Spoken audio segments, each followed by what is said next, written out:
Looking today to explain and give you a couple of exercises to build up the potential for more club head speed. Now we know that there's going to be three main components that we have to look at. The lower body for the vertical force and thrust that we can put in the golf swing, the pull motion as well as the push motion. Today is going to be that lower body. A lot of you I know skip over this quite a bit. But it's not just enough to go to the gym and do leg press and to do a bunch of slow moving motions. Yes, that's going to be helpful to produce the power, but we have to train how we want to be. In this instance, we want to be fast. So 3 exercises for you.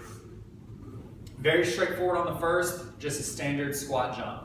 So we get the feet shoulder width apart, get comfortable as you're down, you're going up as high as you can, okay? We want to try and time it and build up the speed that you can jump and spend the least amount of time on the ground. So we're down and up and rebounding, sort of like we're on a trampoline, okay?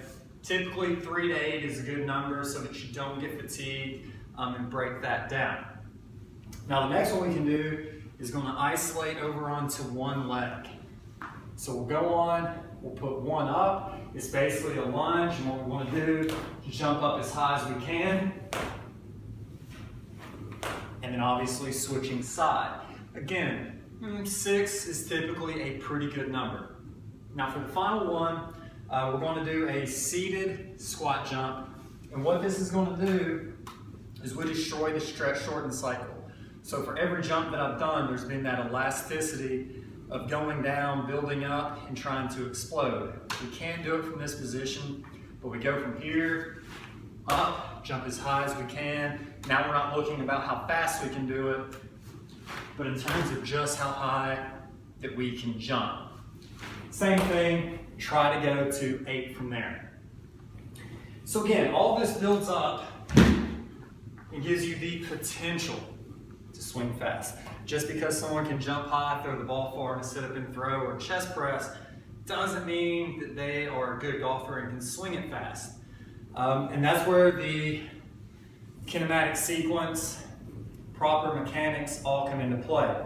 But once you finish with that, it's going to be very important that you pick up a club and swing, okay? So today, I have a super speed golf. I would go on and encourage you, get on board, get a set, start going through their protocols.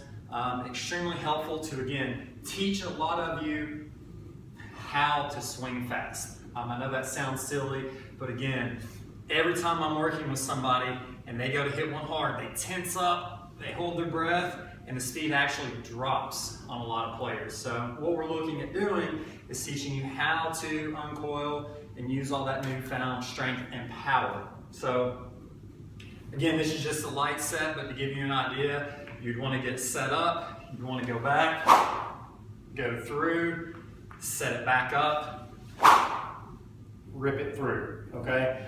It's all about this lower body being able to load, drive, and again, you can check out the footwork on a lot of the long hitters on tour. They start to spin and get airborne because of the vertical thrust, pushing off of this back foot, going up, really rotating those hips.